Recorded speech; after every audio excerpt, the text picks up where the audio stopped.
ارا هذا يطلب فجاء رجل فبكى فقال ما شانك ان كنت غارما اغناك وان كنت خائفا امناك وان كنت وان تكون قتلت نفسا فتقتل بها وإن كنت كرهت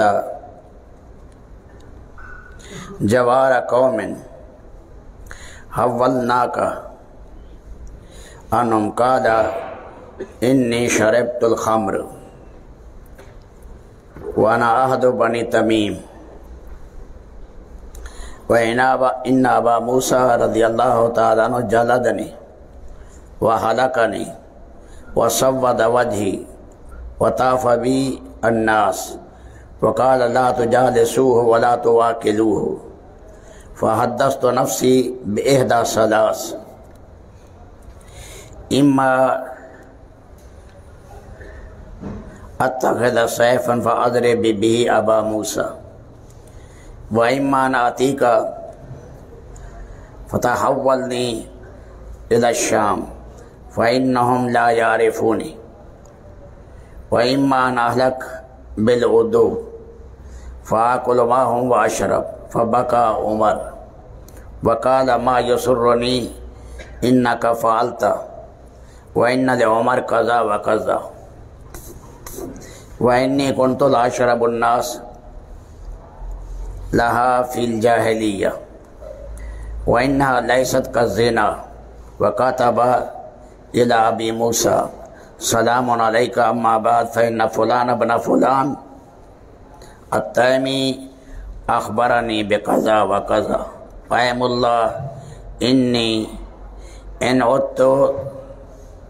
عدت لأسودن وجهك ولا أطوفن بك في الناس وإن أردت أن تعلم حق ما أقول لك فعد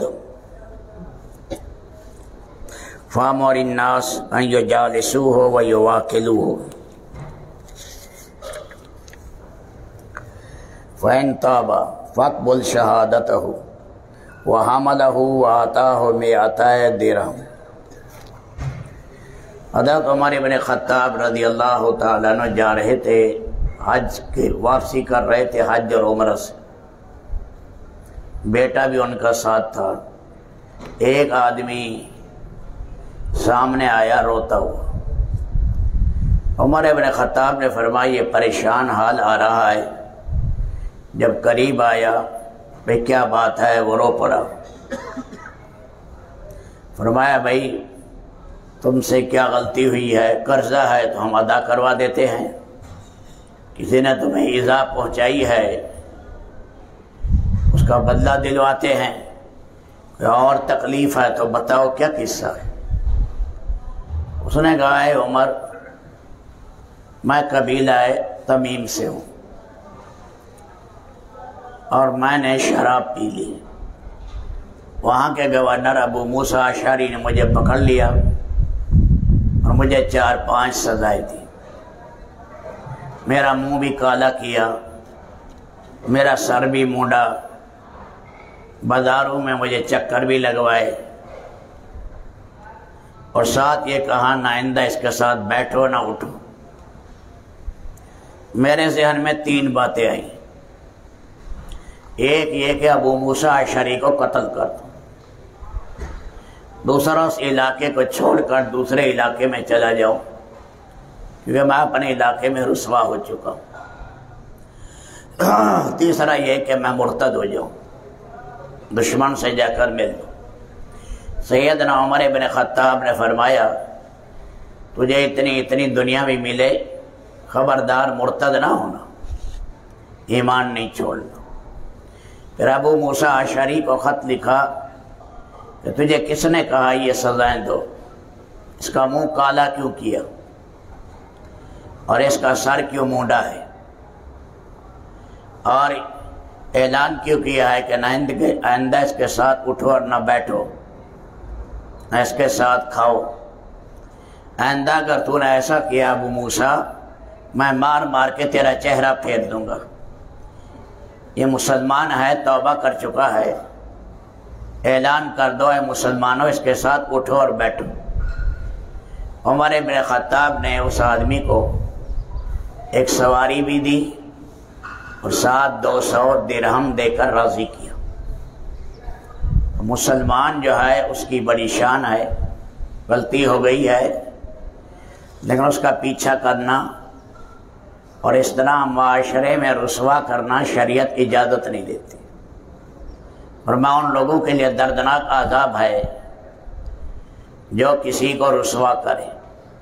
کسی کا گند نظر آیا ہے، مٹی اٹھاؤ ڈال دو، مت اس کا تذکرہ کرو، اخباروں میں دینا، رسالوں میں دینا، ہر ایک کو کہتے پھرنا، گلے میں ڈھول ڈال لینا۔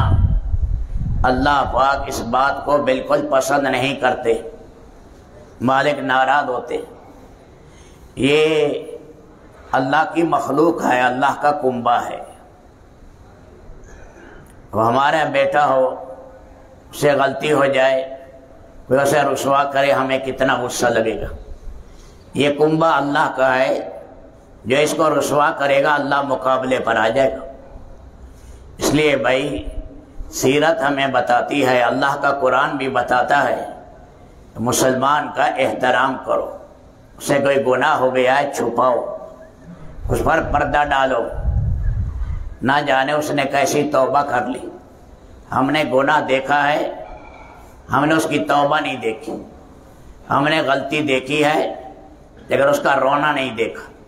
یہ معاملہ اللہ کے ساتھ ہے۔ معاشرہ گدلا ہو جائے گا، گندا ہو جائے گا جب آدمی عیب بیان کرنا شروع کرے۔ اس لیے شریعت نے تجسس کو حرام کیا، شریعت مطہرہ نے غیبتیں حرام کی، شریعت مطہرہ نے گناہ کا افشا حرام کیا۔ اگر اللہ پاک چادر کھینچ لے ساری کائنات گند نظر آئے، گند۔ باپ بیٹے کو، بیٹا باپ کو دھکے دے دے، یہ معاشرے میں جو حسن نظر آ رہا ہے یہ سب پردہ پوشی کی وجہ سے۔ اللہ نے اپنی ستاریت کی چادر ہمارے اوپر ڈالی ہوئی ہے۔ اس لیے میرے بھائیوں، ہم اعتکاف میں صرف اس لیے نہیں ہے کہ قرآن پڑھیں گے بعد میں زندگی میں آزاد ہیں، نہیں، ہم نے فیصلہ کرنا ہے موت تک کسی مسلمان کا عیب بیان نہیں کرنا، مسلمان کے گناہ کا افشا نہیں کرنی، مسلمان کی ہتک نہیں کرنی، مسلمان کے عیب کی پردہ پوشی کرنی ہے، چاہے سینہ پھٹ جائے لیکن مسلمان کے عیب کا افشا نہیں کرنا، مسلمانوں کے لیے کارٹون نہیں بنانے، مسلمان کی گندگی کو نہیں اچھالنا۔ اللہ اس کو پسند نہیں کرتے، ورنہ اللہ مقابلے پر آ جائیں گے، ہمارا ککھ بھی نہیں بچے گا، کچھ بھی نہیں بچے گا۔ اللہ ہم سب کو جو ہے رب العالمین معاشرے میں رہتے ہوئے اللہ معاشرتی زندگی کے جو آداب بتائے ہیں، اللہ پاک ان کا لحاظ کر کے زندگی گزارنے کی توفیق عطا فرمائے۔ یا اول الاولین و یا آخر الآخرین یا راحم المساکین یا ذا القوة المتین یا ارحم الراحمین، اللہم صلی علی سیدنا و مولانا محمد وعلی آل سیدنا و مولانا محمد وبارک وسلم۔ اللہم انا نعوذ بک من جہد البلاء، یا اللہ مشقتوں سے بچا، و درک الشقاء، بدبختی ہمیں پکڑ لے اس سے بچا، و سوء القضاء، ہمارے بارے میں برا فیصلہ نہ فرما، و شماتت الاعداء، دشمن کو ہنسنے کا موقع نہ دے۔ اللہم نجعلک فی نحورہم و نعوذ بک من شرورہم، اللہ دشمنوں کے مقابلے میں تیری ذات کو سامنے کرتے، ان کے شر سے بچا۔ اللہم اکفناہم بما شئت، اللہ ان کے شر سے بچا جس طرح تو چاہے۔ حسبنا اللہ لما اہمنا، جتنی غم کی چیزیں ہیں ہمارا اللہ کافی ہے۔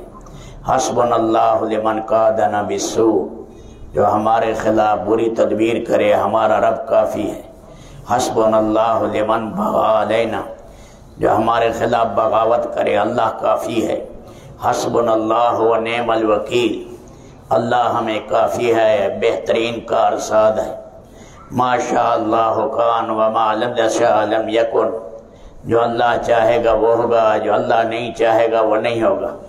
لا ملجا ولا منجا من اللہ الا الیہ، کوئی بھاگنے کی جگہ نہیں، کوئی پناہ کی جگہ نہیں سوائے اللہ کے، ہر وقت ہمارا رجوع اللہ کی طرف ہے۔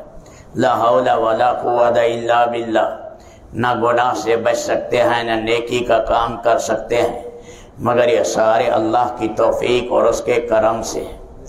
اے اللہ ہماری غلطیاں کوتاہیاں معاف کر، اے اللہ یہ 27 روزے قبول کر، یا اللہ راتوں کا مانگنا، سحری میں مانگنا، افطاری میں مانگنا، ہم ناقص ہیں، عیبوں سے بھرے ہوئے ہیں، گناہوں سے لدے ہوئے ہیں، زبان ناپاک، ہاتھ ناپاک، جسم ناپاک، اپنے کرم سے معاف کر۔